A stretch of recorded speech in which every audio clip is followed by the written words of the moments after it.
Hi, my name is Taylor Meyer. I go to Grand Canyon University. This is class Bio 515 with Dr. John Tassone.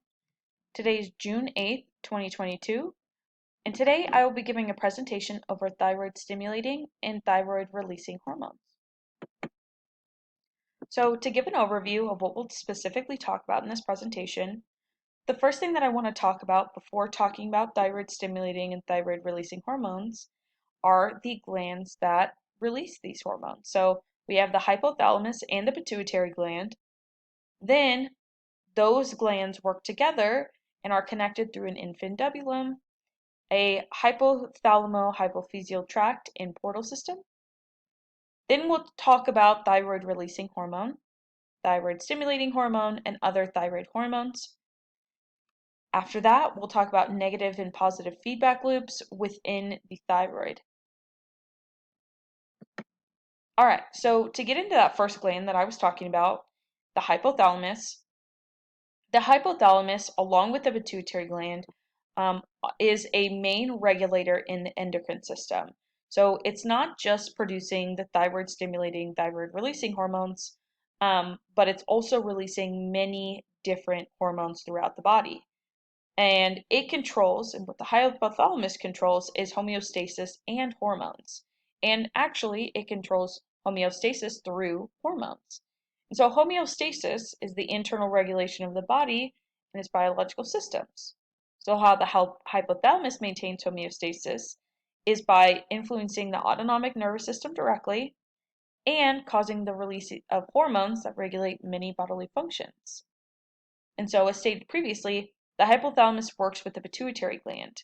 And how it works with the pituitary gland is by sending signals to the pituitary gland to release or secrete specific hormones, other hormones that will affect other organs throughout the body. How it communicates, how the hypothalamus communicates with the pituitary gland is through 8 different hormones that act as either inhibitory, so preventing things from happening, or it acts as releasing, so causing other hormones to be released and act on different organs in the body. So if we look at this picture up here, this is a cross section of a brain, and you can see where this first red line is pointing. That region up there in the brain is the hypothalamus. Right underneath that is the pituitary gland. And on the next slide, I will show you a picture of that zoomed in because it's a little hard to see because they're such small regions of the brain, yet they control so many different aspects of the brain. All right, so then we get into the pituitary gland. And here's this picture that I was talking about. So the hypothalamus is located just above the pituitary gland. And so a hypothalamus is up here, and the pituitary gland is this little bulb-like structure down here. The pituitary gland is so essential in functioning of the human body that it's often known as the master gland because it secretes many hormones that regulate different processes in different organs of the body. And if we were to look at the pituitary gland even further, which we will in the next slide, the pituitary gland actually has 2 different lobes. So it has the anterior pituitary lobe, which has 5 tropic hormones and 1 non-tropic hormone. We'll talk about what that means in a second. Then it has the posterior pituitary lobe, which has 2 secretion hormones that it releases. And again, we'll also look at that on the next slide. All right, so on this next slide, it basically shows a cartoon or zoomed in version of the pituitary gland. And you can see up here is labeled it the master gland because, as I said before, it acts on so many different other organs in the body. And so the anterior lobe of the pituitary gland releases hormones throughout the body that have widespread effects.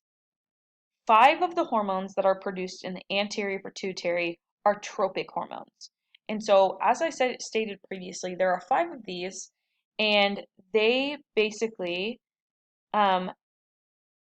they cause other hormones to be released from other endocrine glands throughout the body.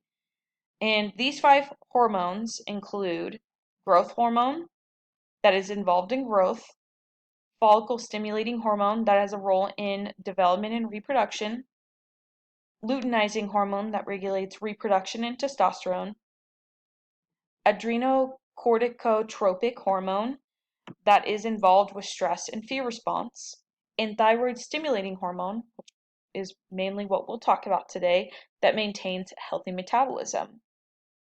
It also releases a non-tropic hormone, which is prolactin.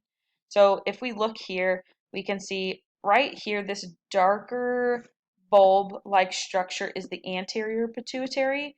These first 5 hormones on this list are tropic hormones. Prolactin is the only non-tropic one. So then we go over here to the posterior, which is this lighter yellow colored lobe. And it basically releases oxytocin and vasopressin. So the posterior pituitary gland does not produce hormones of its own, but secretes 2 different hormones into the bloodstream that are produced by the hypothalamus. These hormones are oxytocin and vasopressin. So oxytocin is a hormone that facilitates the process of childbirth and lactation, but it's also linked to compassion and social bonding. Vasopressin, on the other hand, regulates blood pressure and also regulates the output of urine.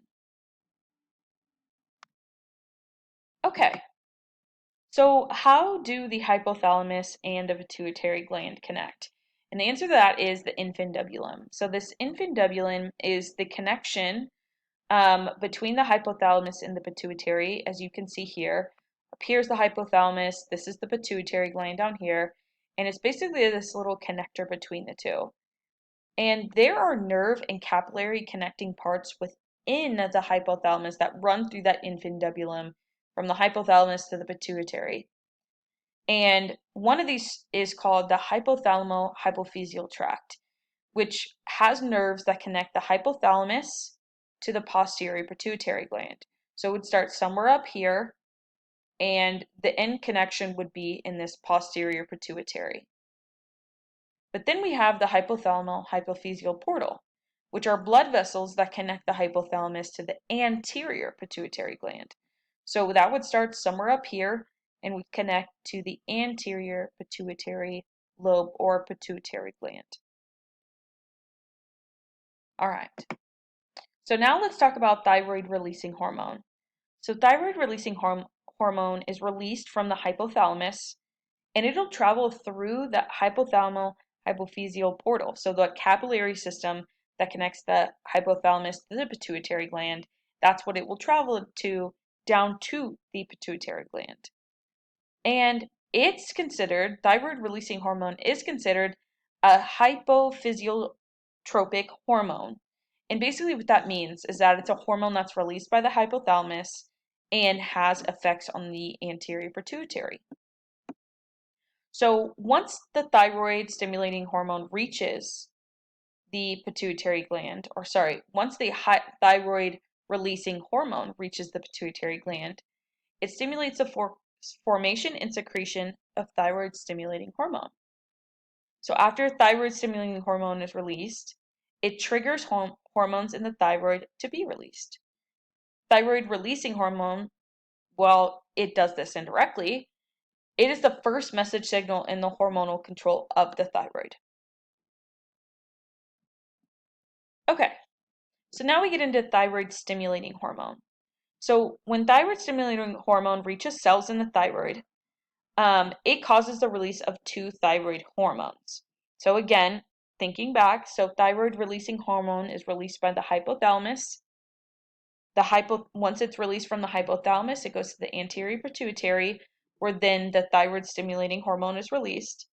And then the thyroid stimulating hormone will be sent to the thyroid, where it will cause either T3, which is triiodothyroxine, or T4, which is thyroxine, to be released from the thyroid. So thyroid stimulating hormone regulates the growth of the thyroid by controlling the release of T3 and T4 and controls its function. So through the regulation of the thyroid stimulating hormone helps control metabolic rate of the body, the generation of heat, the regulation of heart rate, neuromuscular function, and many more bodily functions that the thyroid controls. Okay, so getting into these negative and positive feedback loops. So, negative and positive feedback loops basically help our body from producing too much of something or too little of something. And so, what happens is when thyroid releasing hormone, or TRH, is released by the hypothalamus to the pituitary, it causes a positive feedback loop. And it causes thyroid stimulating hormone to be released. Then the thyroid stimulating hormone, that being released, will cause T3 and T4 to be released. And so basically, this will happen over and over again until there is too much T3 and T4 in the bloodstream. So when there's too much T3 or T4 in the bloodstream, that will signal to the hypothalamus to stop producing thyroid releasing hormone. And so basically, you have this feedback loop that basically says, okay, if we're producing too little of this, we're going to produce this. If we're producing too much of that, we'll produce some of this. And so basically, that's what happens to prevent too much T3 and T4 from being produced in the body. All right, so in conclusion of what we talked about endocrine glands, we talked about the hypothalamus and pituitary gland. Then we talked about the infundibulum, which is the connection between those two. We talked the hypothalamo-hypophyseal tract and portal system. We talked about thyroid releasing hormone, thyroid stimulating hormone, and other thyroid hormones, T3 and T4. Then we talked about the negative and positive feedback loops. I want to thank you so much for listening to this presentation.